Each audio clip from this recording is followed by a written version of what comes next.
¿Tu mente siempre piensa en deportes? Entonces prepárate, porque ya empieza Mente Deportiva. Así es, de nuevo, Mente Deportiva, un episodio más, hoy con el periodista venezolano Pablo García Escorihuela. Bueno, Pablito, estamos aquí para hablar de la Champions League, el final a 8 en Lisboa, y ya quedaron los dos más fuertes, PSG y Bayern Múnich. Y bueno, creo que también a la gente, a los fanáticos de Barcelona, también hay que darles un poquito de ración de tema, de jarabe de lengua, y bueno, hablar un poquito de la crisis institucional que atraviesa la institución catalana. ¿Cómo estás, Pablo?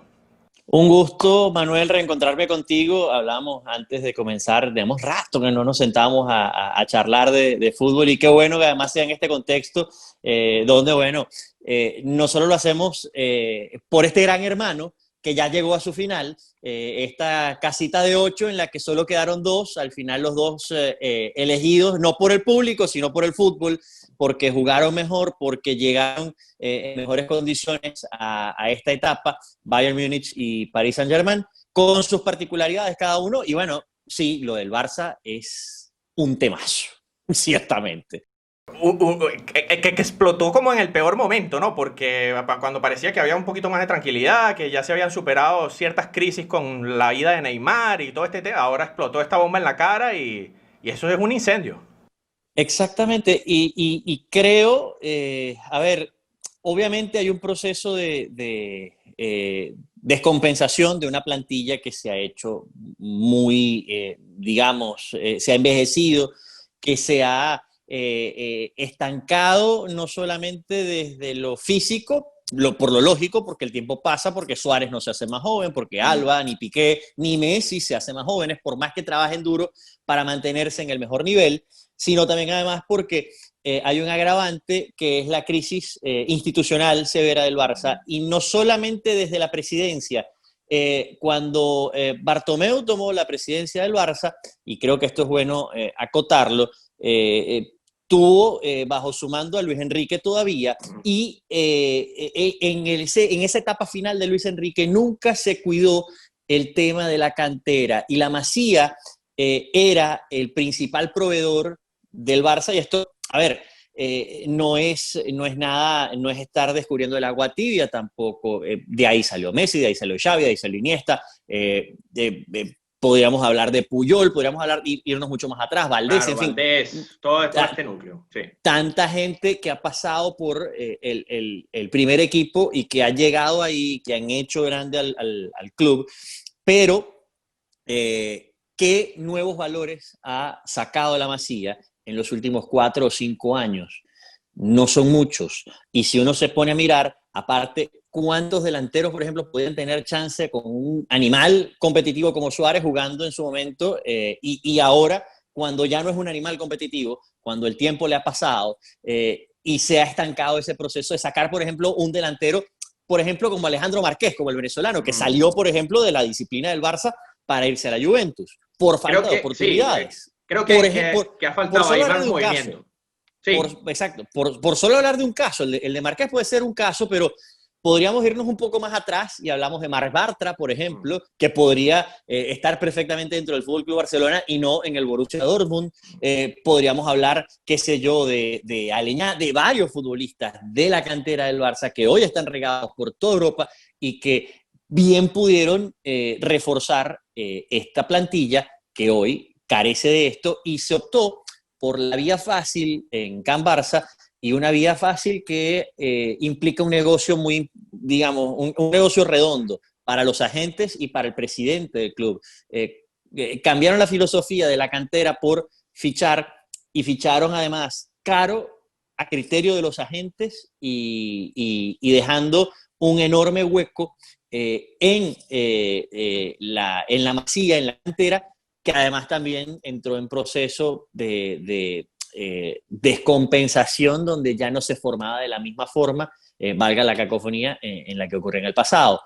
Por lo tanto, creo que todo eso, hilándolo junto, viene a configurar esta enorme bomba que, como bien dices, explotó en la cara del Barça, de su gente, de su afición, con un 8-2 que fue incontestable, ¿no? Ahora, yo lo que pienso acá, y ya para entrar en materia, ¿no?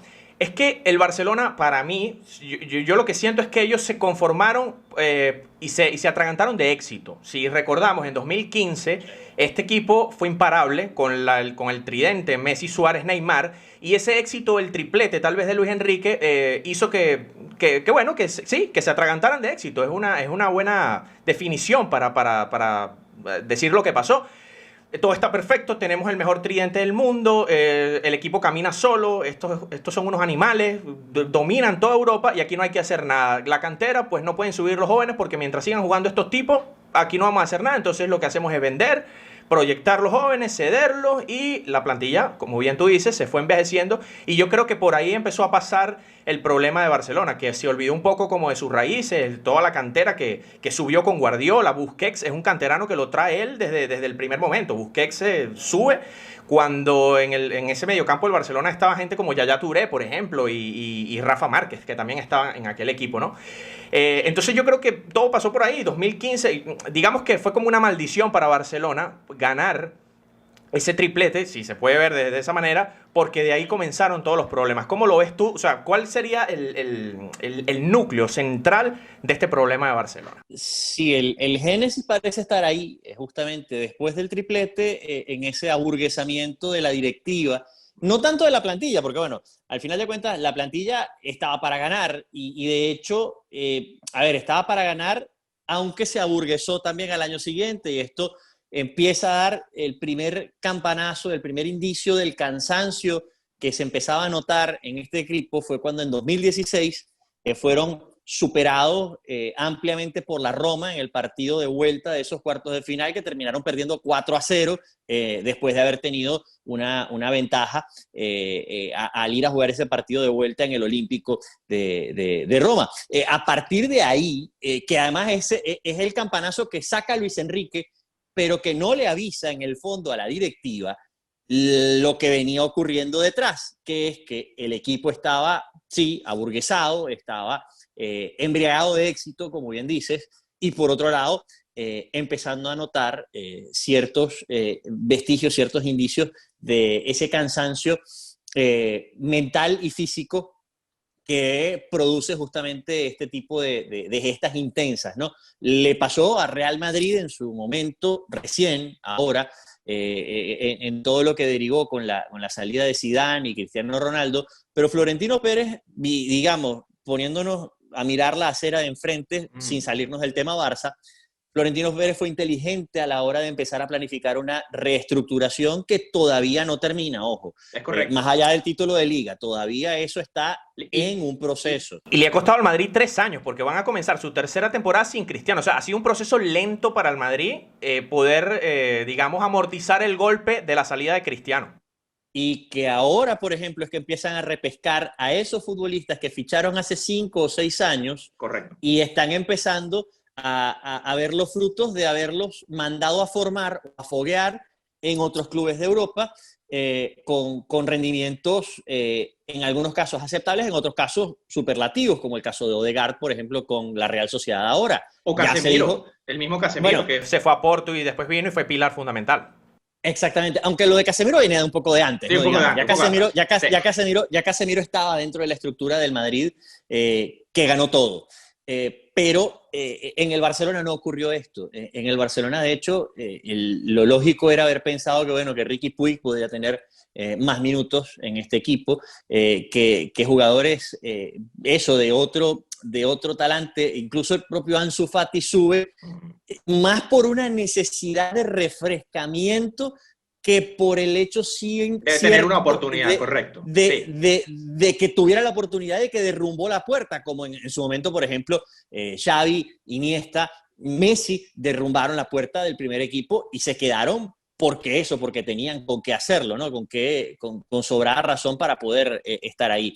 Y luego el criterio con el que se fichó en Barcelona, y esto hablando, insisto, meramente de lo meramente futbolístico, sin meter, por ejemplo, las otras aristas que podemos de repente mirar de retruque más adelante, brevemente, que también juegan mucho dentro de esta crisis. En el Barcelona, por ejemplo, se ha fichado sin criterio y pensando al corto plazo, es más, casi que a lo inmediato, sin pensar en medianos plazos. Se fichó, por ejemplo, en su momento a Boateng, a Kevin Prince Boateng, pensando en un delantero que te diera para 6 meses, por un tipo de 32, 33 años, que tampoco fue que aportó sino 1 o 2 goles en el tiempo que estuvo ahí. Uno de los fichajes inexplicables de Barcelona, por ejemplo, en esta etapa. ¿a criterio de quién? De agentes, de Erika Vidal, que al final le caen muchos palos de esta crisis, pero creo que además hay otra serie de personas a señalar, no solamente a Vidal. Bartomeu creo yo que es el principal responsable de todo esto, porque es quien desvirtúa la política del club, de cómo hacer las cosas y cómo las venía trabajando, cómo se venían trabajando en el pasado.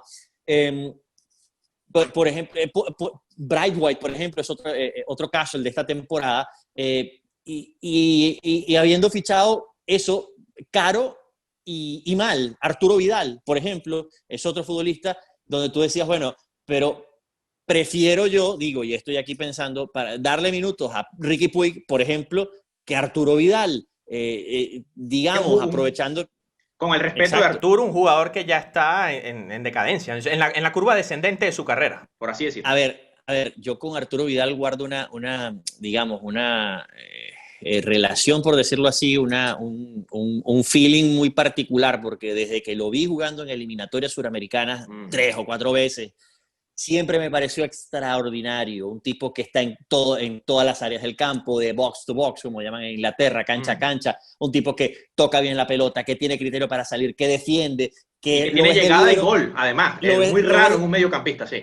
Eso te iba a decir, lo ves de líbero sacando al equipo, pero al mismo tiempo lo puedes ver al final de la jugada arriba, cerrándola bien de cabeza, rematando con las 2 piernas. Un jugadorazo, pero no estaba para este Barça, no estaba para esta dinámica y para lo que debería representar el equipo a futuro del Barcelona. Y ahí es donde tú empiezas a pensar, bueno, pero ¿cuál fue el criterio con el que se fichó Arturo Vidal? Ganar ya, pero ganar ya con un futbolista que además ya a sus 32, 33 años ya no te daba lo mismo que a los 27 o 28.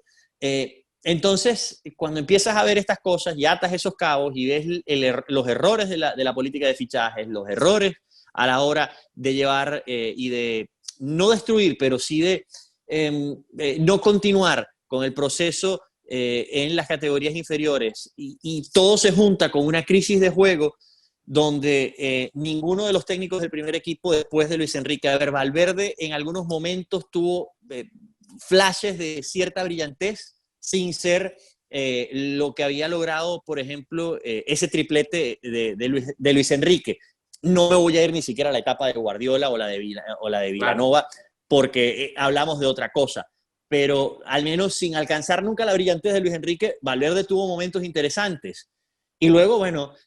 aunque yo soy de la corriente que Valverde no tuvo nunca la culpa. O sea, yo soy lo que digo que Valverde no es ni siquiera el principal responsable de lo que pasó. Y se vio, no era el responsable. Exacto, es que mira todo el desbarajuste que hemos descrito para llegar a Valverde. Es decir, Valverde es una simple consecuencia, es simplemente la persona que le tocó asumir el reto de dirigir al equipo después de Luis Enrique, de reanimarlo, y no se le puede achacar mucho más. Ganó Liga, ganó Copa, en fin, no fue tampoco un desastre total y absoluto. Ganó un par de ligas.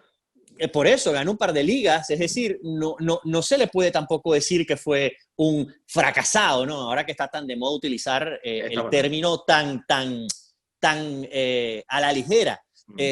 No se puede hablar tampoco de un estrellón con Valverde.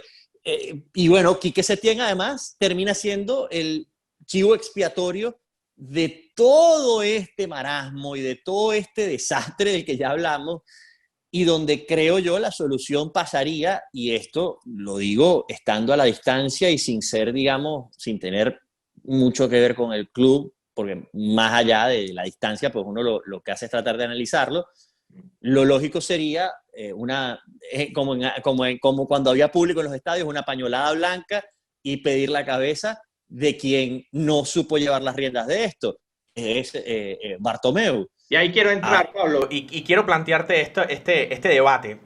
Lionel Messi, el jugador más importante en la historia del club de Barcelona y quizás para muchos el mejor jugador de la historia y de todos los tiempos de este deporte, está forzando con sus declaraciones, hoy por lo menos salió una información de que filtrada de su reunión ya con el nuevo técnico, con Ronald Koeman, de que él no se ve dentro de Barcelona, que se ve más fuera que dentro. ¿Quién filtra estas informaciones? Las tiene que filtrar alguien de su seno, de muy adentro, si en verdad son ciertas, ¿no? Messi, yo creo que está forzando a Bartomeu a tomar la decisión de renunciar para que él pueda continuar. El escenario con Messi es complicado, no sé si tú lo ves así, porque tiene una cláusula de rescisión de 700 millones y un año más de contrato. Nadie va a ir a pagar 700 millones por un jugador de 33 años. Y por más que sea Messi. Claro, aunque sea Messi, ¿no? Entonces, Messi yo creo que está cercado Messi, o sea, Messi está forzando hasta ver dónde puede más trenzar la tira, ¿no? Para ver si Bartomeu da el paso y renuncia, pero con las acciones de Bartomeu, ya poner las elecciones en marzo, contratar un nuevo entrenador, Bartomeu va dando señales de que no está muy dispuesto a renunciar, entonces Messi va a tener que o jugar este año que le queda de contrato y luego irse gratis, como ya lo hizo Dani Alves, que después reconoció que lo hizo adrede y lo hizo a propósito, porque según él, la directiva lo trató mal, ¿no? O no le dio, digamos, el puesto que él creía que se merecía dentro del club, Dani Alves. Messi, yo creo que no tiene muchas opciones. Es o que un gigante, un Manchester City, un PSG, venga y pague 120, 150, 170 millones para llevárselo de Barcelona, o terminar su contrato este año. ¿Cómo lo ves tú? Y aparte hay un peligro tremendo en lo que está haciendo Messi, que además es parte también de la crisis más a lo interno. Se ha dicho mucho, y no, a ver, no soy quien para saberlo, porque no tengo una cámara dentro del vestuario del Camp Nou y no puedo tener idea de cuál es el talante de las conversaciones que tienen entre ellos, entre los futbolistas, pero se habla mucho del poder que tiene Messi de decisión sobre esa política deportiva, ¿no? Es decir, ¿por qué no sale antes o por qué no ha salido todavía Luis Suárez? ¿Por qué costó tanto que llegara Griezmann? ¿Por qué se insistió tanto con Neymar? Mucho se dice que Messi tiene mucho que ver en esto, ¿no? En ese demandar, en ese exigir, en base a lo que él es para el club, en base a lo que él representa para el club. Y la exigencia en este caso ya parece sobrepasar los límites del propio club, sí, correcto. El límite del propio club, ¿no? Es decir, de lo soportable y de lo sostenible para cualquier institución. Es decir, es un jugador, por más que sea el mejor jugador de la historia de ese club y quizá de la historia del juego, pidiendo tácita y solapadamente la cabeza del presidente del club. ¿Para que llegue quién? Para que llegue un presidente más afín a sus deseos, para que llegue otro distinto y sea la misma y sostenga la misma relación. Es difícil saberlo. Y ojo, no con esto uno quiere pensar que Messi es un dictador o es una especie de... Para nada, porque todo lo contrario.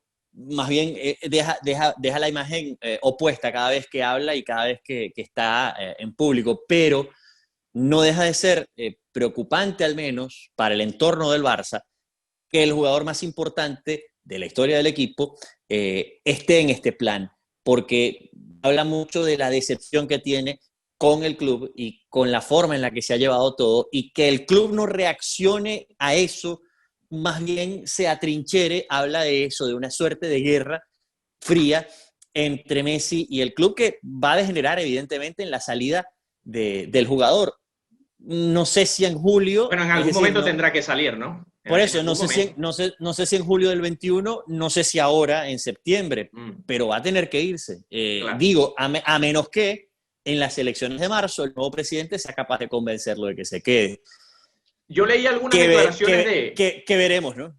Yo leí algunas declaraciones de Messi y lo curioso, algunos reportajes que le habían hecho anualmente, me senté como a revisar notas que le hicieron en 2016, en 2017, en 2018, y casi siempre el hilo va igual. Messi quiere competir año a año. Entonces, lo que yo veo y quiero tocar el punto que tú mencionaste antes. El mismo fichar inmediatamente, o sea, yo creo que el Barça equivocó completamente la estructura de fichajes, porque reciben el golpe de Neymar del PSG, es un montón de dinero, 222 millones, pero entonces fichas a un tipo como Coutinho en 160 para que al año siguiente lo prestes y ya no lo tienes en el equipo, tu fichaje más caro, eso es inexplicable también.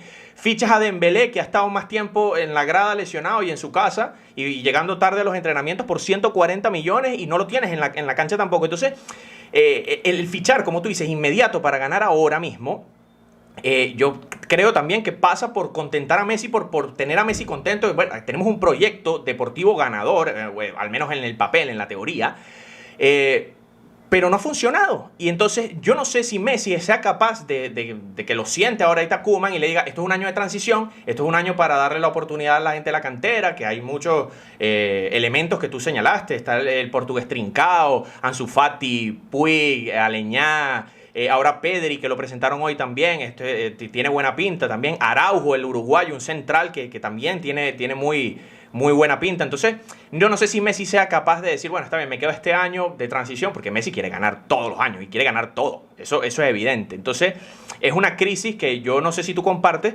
la provocó la propia directiva con lo equivocado de los fichajes que hicieron.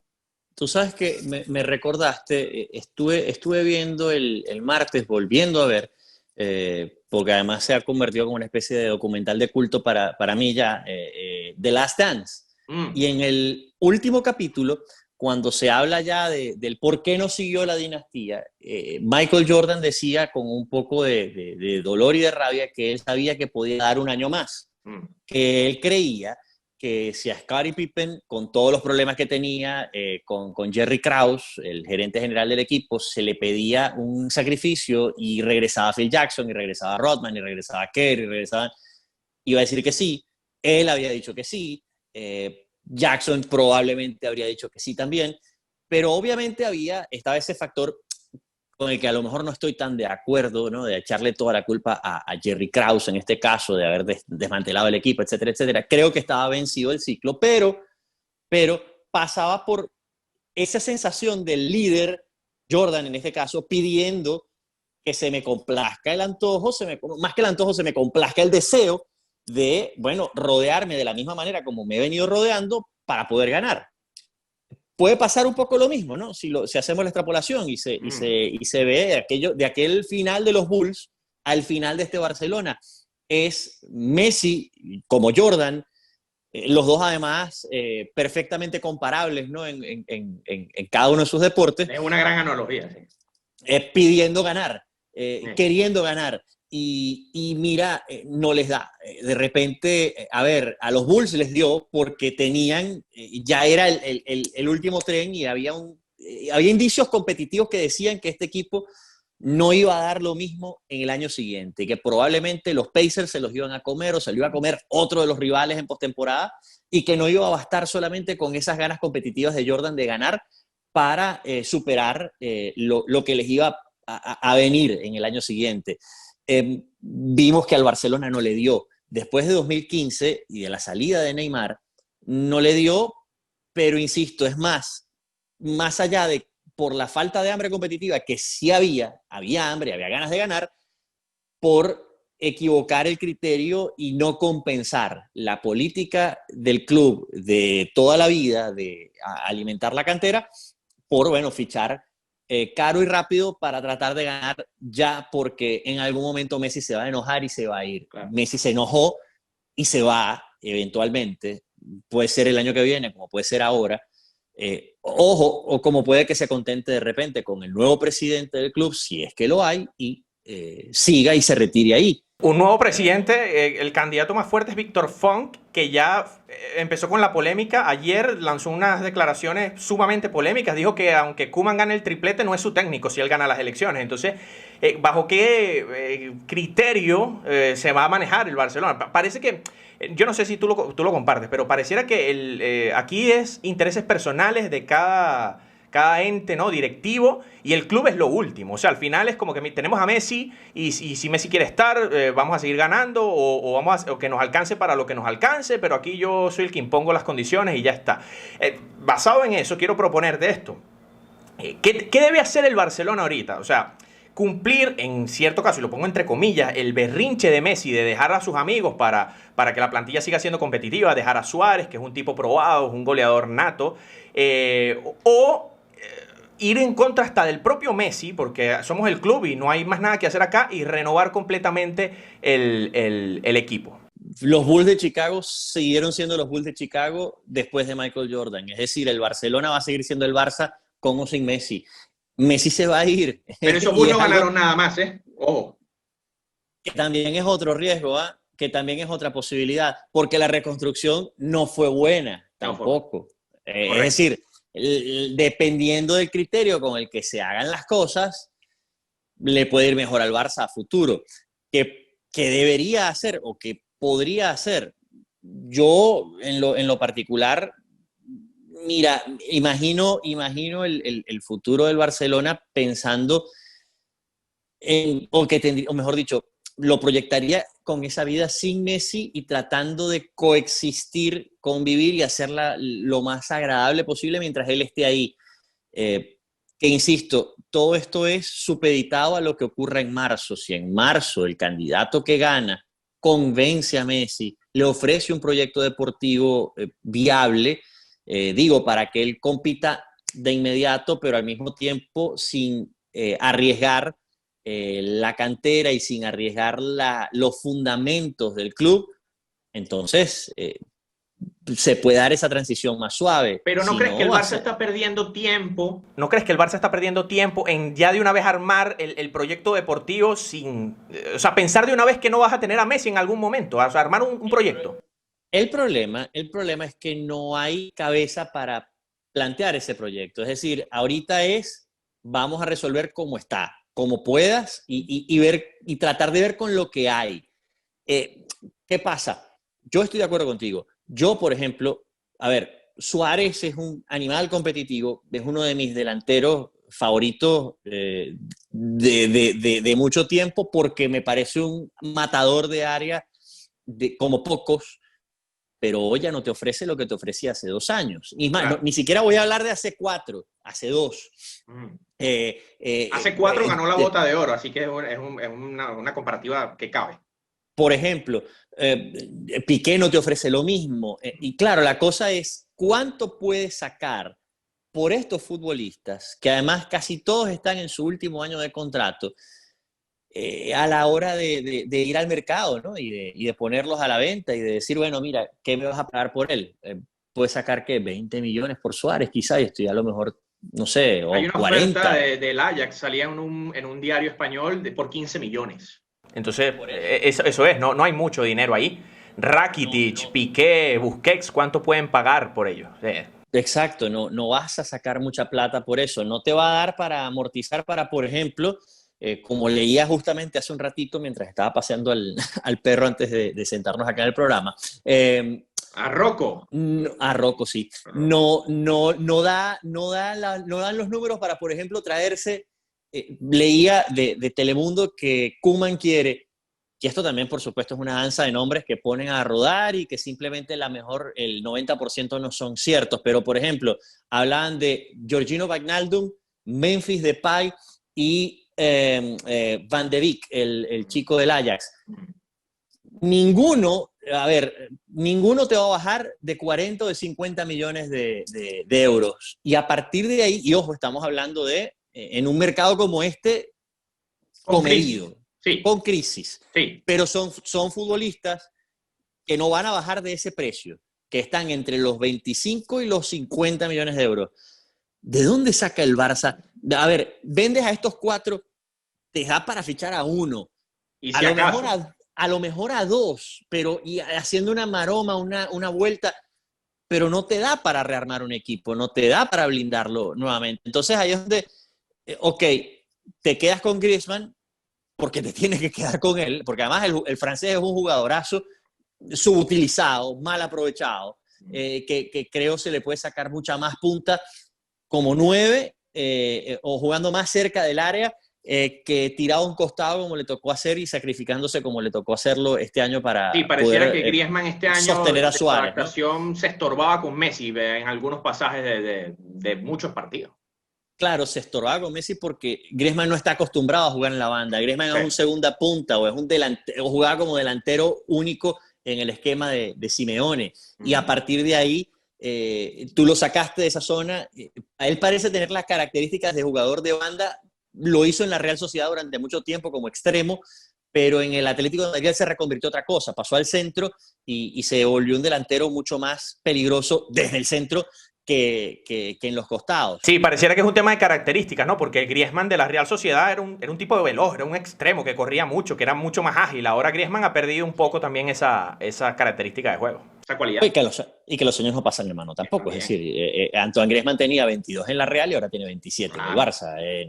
El tiempo no deja de transcurrir. Pero a lo que voy, puedes aprovechar Griezmann, puedes aprovechar a Ansu Fati, puedes aprovechar a otras piezas, pero obviamente si tú acometes una reconstrucción tienes que al menos fichar una o dos piezas que te ayuden en medio de ese proceso, y no sé cómo el Barça lo puede hacer a todas estas. Entonces es difícil, es una encrucijada compleja, sobre todo también porque además ese fichar debería ser fichar pensando en mediano plazo y para complacer por un lado a Messi, pero por otro lado también para complacer el verdadero destino del club, que es la vida sin Messi, ¿no? Claro, y la primera piedra de esa reconstrucción es Ronald Koeman, precisamente el técnico holandés que ya llegó a Barcelona. ¿Qué papel crees tú que va a jugar Koeman desde mañana mismo? O sea, ya hoy es su primer día como técnico de Barcelona, desde mañana mismo.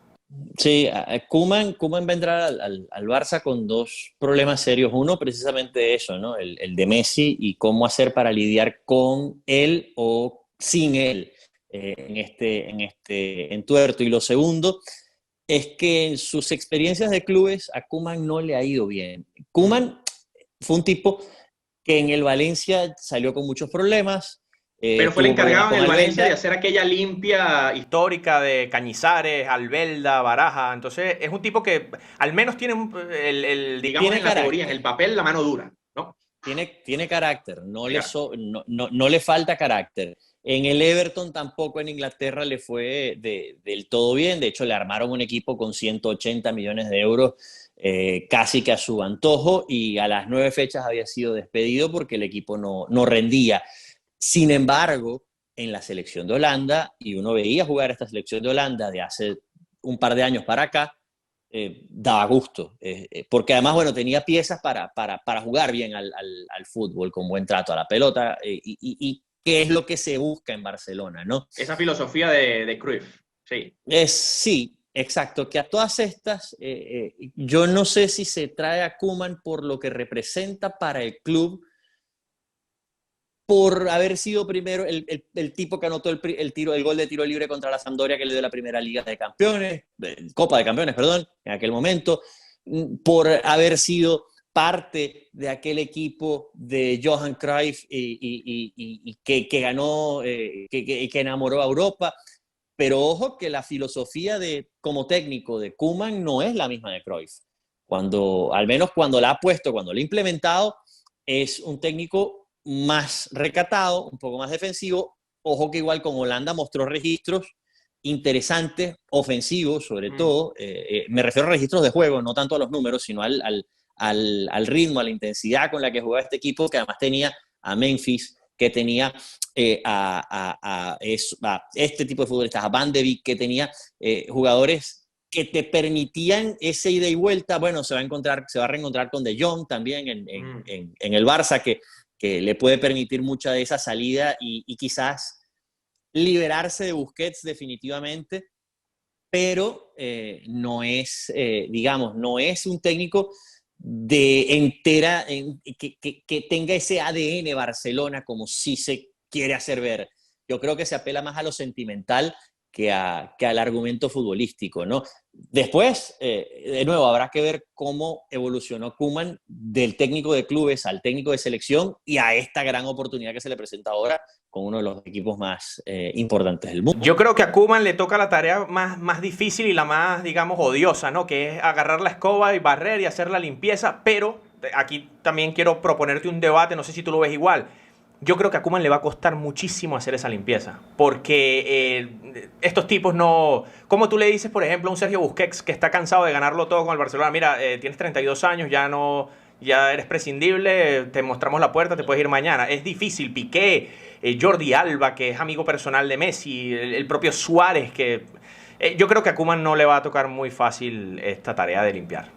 Y en el medio, Messi, y te imaginas que haga que termine de armar una rebelión que no sé, a ver, creo que Messi ha sido un futbolista de conducta intachable siempre, ¿no?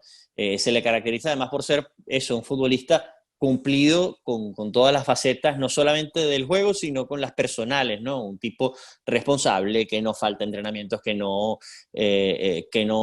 rehuye de su responsabilidad, pero te imaginas a Messi en rebeldía también, y el escándalo que eso implicaría agregándole más leña a este hervidero.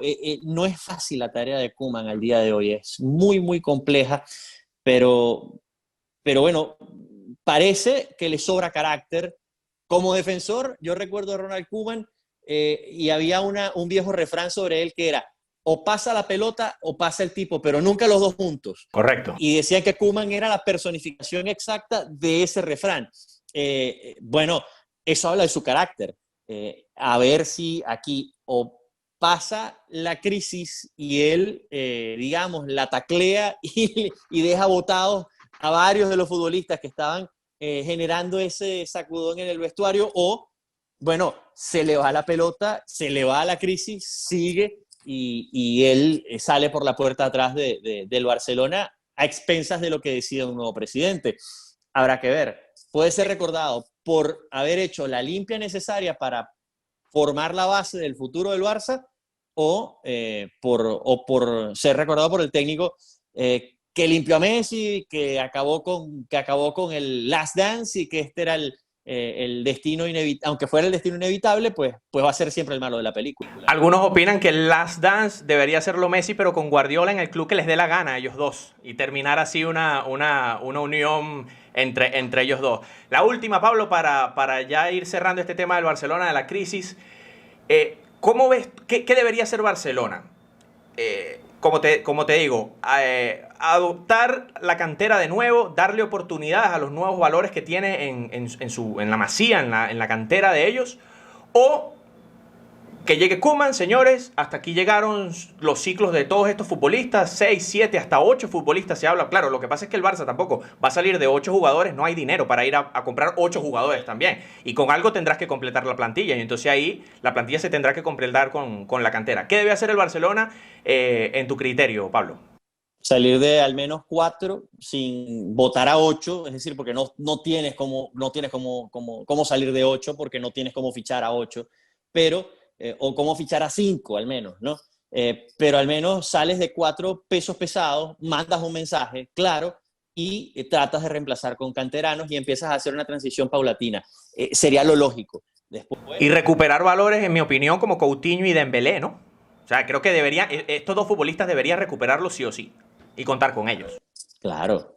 El Coutinho tiene que contar sí o sí, a juro. Después, que no vayan a estar muy contentos con él por el gol que metió con el Bayern, por toda esta cosa, ya ese es harina de otro costal, eso se tiene que resolver en el vestuario, pero tiene que contar con él, a juro, absolutamente. El que detonó toda esta bomba en Barcelona fue el Bayern Múnich, un Bayern Múnich que ahora está en la final, Pablo, de la Champions League, y nos metemos en ese tema. ¿Te gustó primero, antes de hablar de Bayern Múnich y de PSG, te gustó la burbuja que hizo la UEFA, cómo actuaron? A mí me parece que fue impresionante la capacidad de respuesta que tuvo UEFA en decir, señores, burbuja en Lisboa, burbuja en Alemania, en Colonia, y así solucionamos la Champions y la Europa League. ¿Qué te parece esta decisión que tomó la UEFA de hacerlo pues en una burbuja en Lisboa?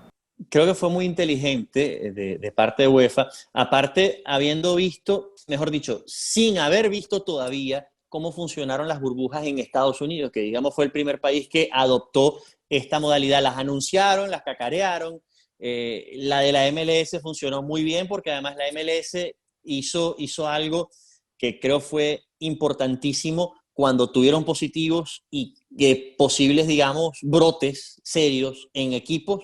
Los equipos se fueron de la competencia y además los propios equipos, sin chistar, asumieron su palo y salieron de la competencia sin decir ni pío, ¿no? UEFA incluso tuvo que coquetear con ese peligro con los positivos de Barsálico y Correa en el Atlético de Madrid, sí, antes de comenzar la competición. Apenas además a horas antes de comenzar la competición, y sin embargo, a pesar de ese peligro, salió todo muy bien. Creo que es un formato interesante. Yo te voy a decir algo y va a sonar, a ver, suena como oportunista por un lado, pero por otro lado creo que es un tema de gusto. Me encanta el formato de eliminación directa. De partido único. De partido único me refiero, no solamente la eliminación directa del tú a tú, sino además de que de que sea partido único. Y me encantaría que lo adopten para semifinal y final, es decir, hacer un Final Four, que creo puede ser una fórmula que además no es rara en Europa, porque se hace, por ejemplo, con el Eurobasket y funciona muy bien desde hace muchos años, y creo que UEFA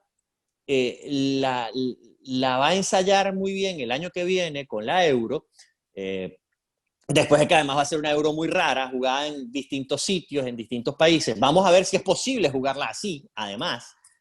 Digamos, de aquí al año que viene, hoy se ve difícil. Hoy se ve complicadísimo, ¿no?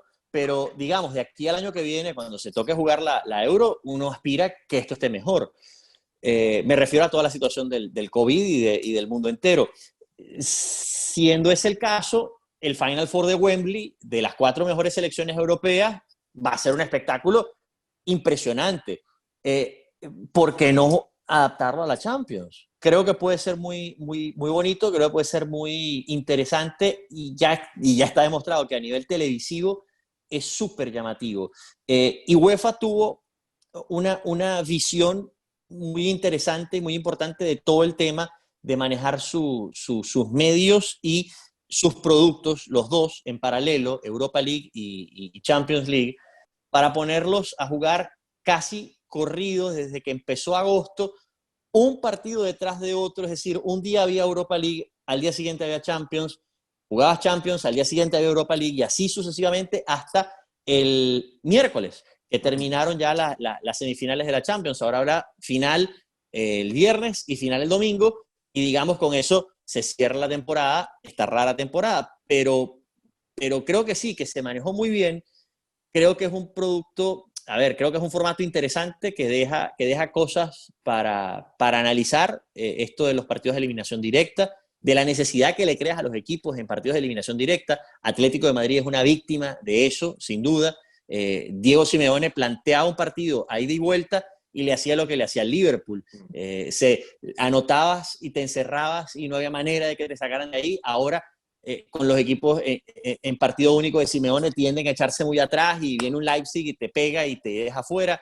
Así es que creo que sí, que te deja... Hay que reaccionar rápido, ¿no? Pareciera que a partido único, si fallas, estás en la calle, y es así, es como un mundial.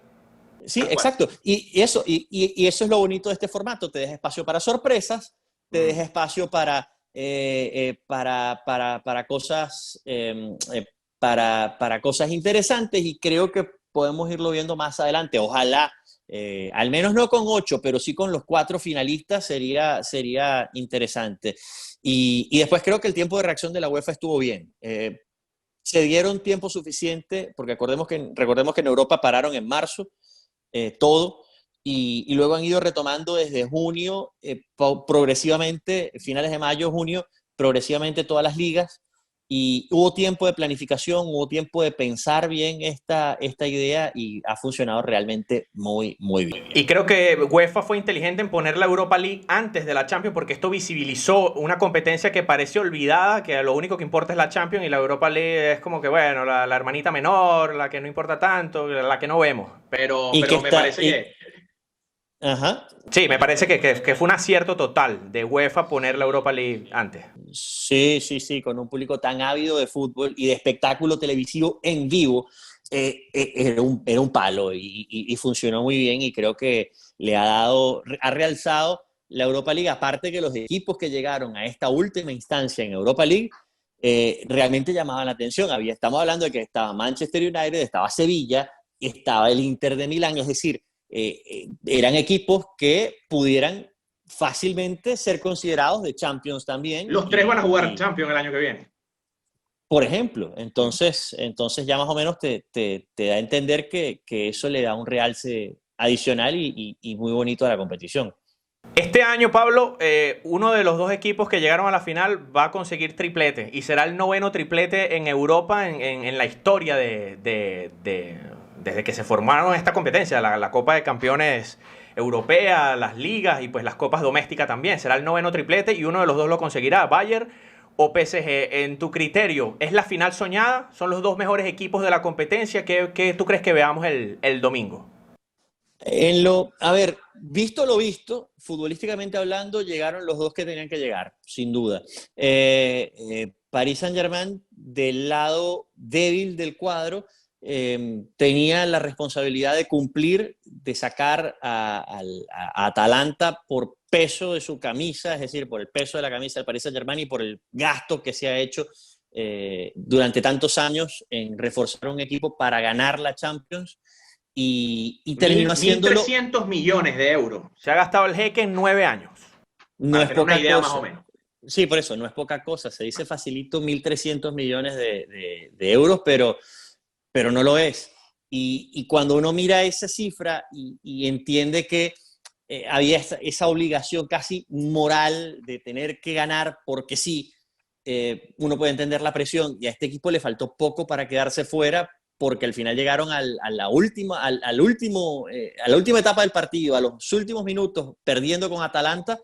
Y a ver, no voy a hablar de justicia o de injusticia, porque al final de cuentas eso es difícil de medir en el fútbol, pero habiendo jugado muy bien ese partido contra un rival que se suponía debía superarlos y no fue así. Y ahí apareció Neymar, apareció Mbappé y poco a poco retomaron el nivel futbolístico. Sobre todo el caso de Neymar lo vamos a analizar un poquito más adelante como una parte, porque creo que merece ser visto con lupa, pero creo que llegó y después, bueno, termina ganando ese partido contra Atalanta. Parecía que le sale el Atlético, no fue el Atlético, fue el Leipzig. Al Leipzig le ganó bien. Le ganó bien, le ganó jugando muy bien y con sobrados argumentos. Y del otro lado, el Bayern lo comentaba en algún momento en Global Sports, en el programa que hago acá en Miami, en enero, en diciembre del año pasado, cuando se hicieron los cruces de Champions, ya para los octavos de final, les dije, este equipo desde que lo agarró Hans Flick tiene el ritmo más interesante de todos los que están, de los 16 que están en la competencia. A mí me da la espina de que es un año para el Bayern Múnich. Lo dije no por decirlo, porque, bueno, digamos, tenía ese pálpito, ese tino, por lo bien que venía jugando, porque arrollaba a sus rivales en Europa y empezaba a levantar en el torneo local. Y lo que hizo pospandemia es una absoluta locura. Este año apenas ha empatado un partido, ha ganado 24, es una máquina de fútbol y está muy bien construido, sobre todo en la mitad de la cancha y hacia arriba. La influencia de Thiago es fundamental. Lo que hace León Goretzka en la mitad de la cancha para ayudar en el aspecto defensivo también es tremendo. Lo propio, bueno, arriba, Lewandowski, Gnabry, Müller, en fin, aplastaron con con suma facilidad al Barça. Le ganaron bien su partido en semifinales al Lyon, a pesar de haber sufrido en algún tramo del juego, pero terminaron ganándolo bien. Y sí, llegaron los dos que tenían que estar, al final de cuentas, por visto lo visto, ¿no? Parte de esa metamorfosis, Pablo, que tú comentas en el Bayern Múnich, porque es un equipo totalmente nuevo. Lo que pasaba con Kovac no tiene nada que ver con lo que está haciendo Dieter Flick. Y parte de esa metamorfosis pasa por arrollar a los rivales, meter muchos goles. Y yo creo que hay una figura que si hubiese Balón de Oro, France Football anunció que no va a haber Balón de Oro, pero si hubiese Balón de Oro era para Robert Lewandowski. Está el polaco en la mejor temporada de su carrera, más de 50 goles, creo que lleva 52, 53 goles, si no me equivoco, en toda la temporada. Es una absoluta locura. ¿Crees que Lewandowski será el principal referente de este Bayern para la final del domingo, y por ahí puede pasar toda la opción que tenga el Bayern Múnich, o Gnabry, Müller, Goretzka, el mismo Coutinho que ingresa desde la banca? Tiene un abanico de variantes el técnico alemán para conquistar el domingo. Por otro lado está el PSG, que pareciera que es ahora o nunca, ¿no? Para Mbappé, para el propio Neymar, para la misma directiva del PSG, que tiene después de 9 años, y lo que venimos comentando, 1.300 millones de euros, ahora por fin están ante el último partido que va a determinar el éxito o fracaso de la temporada, pero pareciera que es ahora o nunca. Entonces, son dos realidades contrastadas. El Bayern se ve superior a priori que el PSG, pero el PSG no tiene nada que perder, sino sumar un fracaso más, digamos, una raya más para ese Tigre de todos estos años, pero pareciera que es ahora o nunca, ¿no? Sí, el Bayern tiene una... A ver, el Bayern tiene un argumento extremadamente poderoso, y es el fútbol que practica, es la forma en la que juega y en la que, de la mano de Hans Dieter Flick, aplasta a sus rivales, pero no es que además es que los machaca, y los machaca con mucha presión, rotando bien la pelota. Eso, la influencia de Thiago en este equipo sigue siendo fundamental, porque es el que distribuye el juego, pero además Thiago no podría ser tan importante si no tuviera a Goretzka protegiéndole la espalda, si no tuviera a Joshua Kimmich, que hasta febrero... Me parece que es el heredero de Philipp Lahm en todos los sentidos. Sí. Totalmente. Y para mí hasta febrero era candidato también a Balón de Oro por todo lo que había jugado. Obviamente, Robert Lewandowski, es que por eso digo, no argumentar solamente sobre Robert Lewandowski, quien tiene una influencia también muy importante en el juego, porque él sale del área, le abre espacios a Gnabry para que entre, le abre espacios también al resto de los compañeros, a Müller, para que pueda ingresar también al área, pero Lewandowski no es solamente el que juega fuera del área, sino también el que va adentro y hace daño dentro del área. Es el que machaca también cuando tiene la oportunidad de meterla, la mete, que es la contundencia que, por ejemplo, se le reclama tanto a Karim Benzema, Sí. Que no tiene, que tiene ese juego fuera del área, pero que además le falta ese push, ese toque extra dentro del área. Por eso creo que el compendio del Bayern funciona tan bien que solamente argumentar sobre Robert Lewandowski es quedarse un poquito corto en esa enorme masa futbolística que tiene este Bayern, que es realmente poderoso, pero tiene una debilidad, y es la espalda de Alaba y Jerome Boateng. Que son, y es un son equipo defensas lentos para contrarrestar el retroceder. Neymar. Por ahí pasa eso, la clave del partido, creo yo. A eso iba.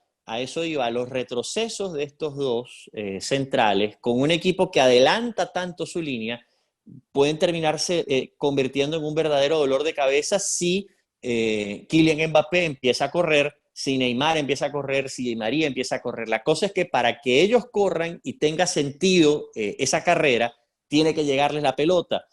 Y no sé cómo va a hacer el Paris Saint-Germain, y esto es lo que estoy tratando de todavía entender a estas alturas, que igual todavía faltan 72 horas para el partido, pero uno lo analiza, lo juega solo en la cabeza y trata de... Y no sé cómo va a ser el Paris Saint-Germain para quitarle la pelota al Bayern y tirarse las largas, para aprovechar esa sabana que va a quedar por la larga presión, por la corta presión que hace el Bayern, muy pegado al área del Paris Saint-Germain, para que Mbappé, Neymar y Di María aprovechen esos metros y puedan hacerle mucho daño, que se lo pueden hacer perfectamente, a la espalda de los centrales. Si eso ocurre, el Paris Saint-Germain tiene ese chance y puede aprovechar ese todo o nada, ese ahora o nunca. De otra manera, veo complicadísimo que el Paris Saint-Germain le pueda hacer daño a un equipo que hoy por hoy pareciera ser el equipo que va a marcar la tendencia, al menos de aquí hasta que se juegue el Mundial dentro de los próximos 2 años, ¿no? ¿Será el equipo más goleador contra el menos goleado? El Bayern Múnich, una máquina arrolladora, contra el PSG, que con Keylor Navas en la portería, que estaba lesionado, pero va a estar aparentemente para la final. El menos goleado. ¿Crees que así va a ser el partido del domingo? Un PSG agazapado, atrincherado para salir a la contra con Neymar y Mbappé y Di María, y que esperará al Bayern que venga y me ataque y salgo al contragolpe. ¿Crees que será así, ataque versus defensa? El problema es que si tú esperas al Bayern, el Bayern te aplasta. Correcto. Si lo sales a atacar, dejas espacio y te aplasta en el espacio. Hay que jugar al balance y hay que buscar la manera de que en ese balance tú puedas robarle un poco la pelota y eso, aprovechar la velocidad del contragolpe, de esas balas que tienes para tirarle ahí detrás de la espalda de Boateng y de Alaba, de los espacios que va a dejar Alphonso Davies, de los espacios que va a dejar Benjamin Pavard para poder eso, hacerles daño y buscar la manera de anotar. Si es un golpe a golpe, si es un mano a mano, el Paris Saint-Germain puede tener cierta ventaja por los espacios, ¿no? Pero si se atrinchera, lo va a pasar mal, porque el Bayern con la pelota te va a buscar la manera de marearte, de darte la vuelta para terminar de darte el golpe. Luego tienes que sacarle la pelota al Bayern, ¿no? Y ese es el key del asunto. La clave del PSG pasa por Neymar y Mbappé. Pablo, tu opinión acerca del rendimiento superlativo de Neymar en este final a 8 en Lisboa. Sí, Neymar tenía en esta casita del Gran Hermano la oportunidad de redimirse con el fútbol y con él mismo.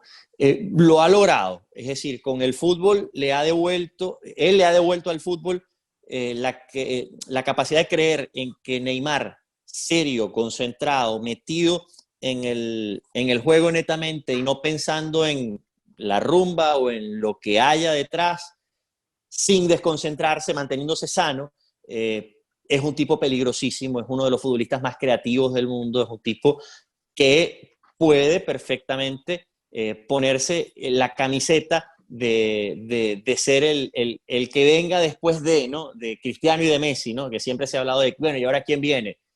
Neymar está ahí, y se suponía que estaba para antes y no rindió antes, pero ahora parece haber madurado. Yo creo que lo cambió mucho toda esta polémica que vivió el año pasado cuando hizo el berrinche para querer irse a Barcelona y las cosas no le salieron como él quiso y entendió que en París él tenía una gran oportunidad. Y además no está mal rodeado. En París tiene a Icardi, me refiero futbolísticamente hablando, ojo, tiene a Icardi, tiene a Di María, tiene a Kylian Mbappé, que es el futuro, es el mejor futbolista joven que tiene el mundo en este momento. Y si sabe aprovechar eso, va a poner su nombre, habiendo ganado solo finalmente, sin Messi, sin la compañía de otros me refiero, de esa discusión sobre los mejores del mundo, habiéndose echado además el equipo al hombro, por ejemplo, contra Atalanta, habiendo jugado muy bien contra Leipzig. Creo Neymar se mete en esa conversación. Y luego Mbappé tuvo la influencia que tuvo, rompió el partido y lo cambió cuando entró contra Atalanta, y evidentemente sí, es uno de los futbolistas más explosivos que tiene el mundo en este momento.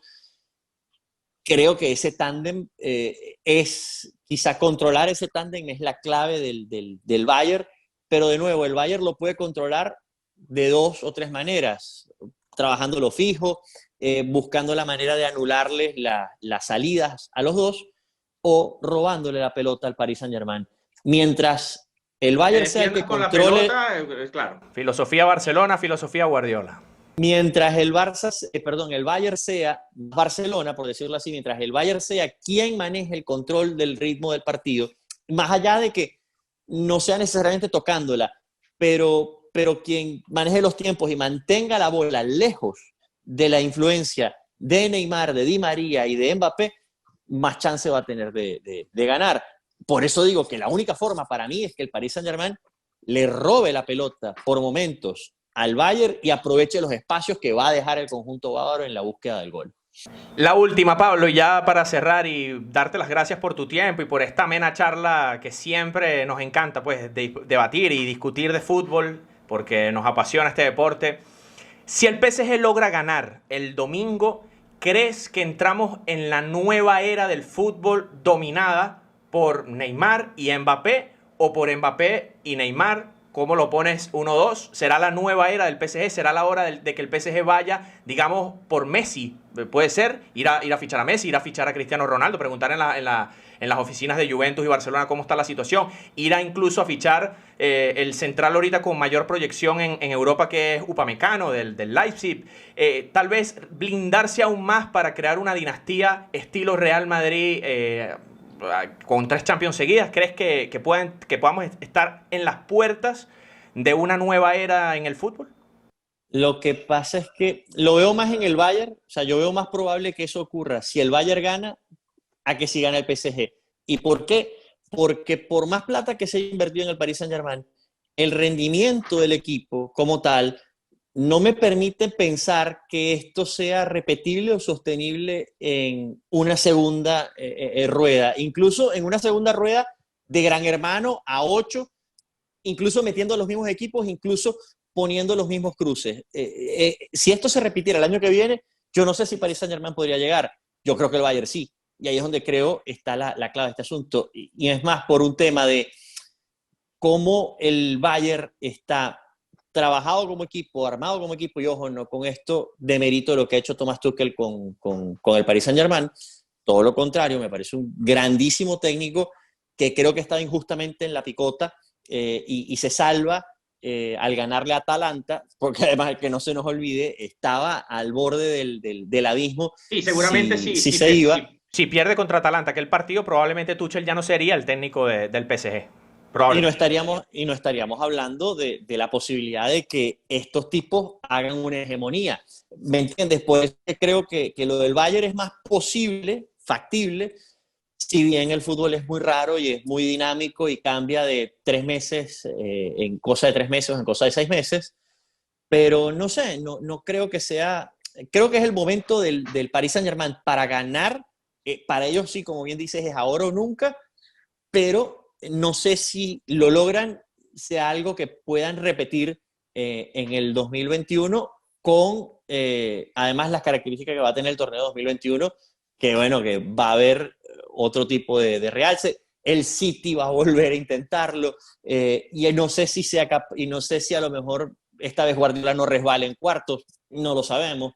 El Madrid lo va a volver a intentar. El Madrid también, la Juve. A ver, la Juventus va a tratar de lograrlo otra vez, va a aparecer Manchester United otra vez en la palestra, va a estar el Liverpool, que no se nos olvide, porque al final de cuentas es el equipo que mejor juega en Europa, junto al Bayern en este caso, independientemente de que se hayan quedado fuera temprano de este gran hermano, pero sí, lo veo muy difícil como para que sea una gesta repetible en el tiempo, ¿no?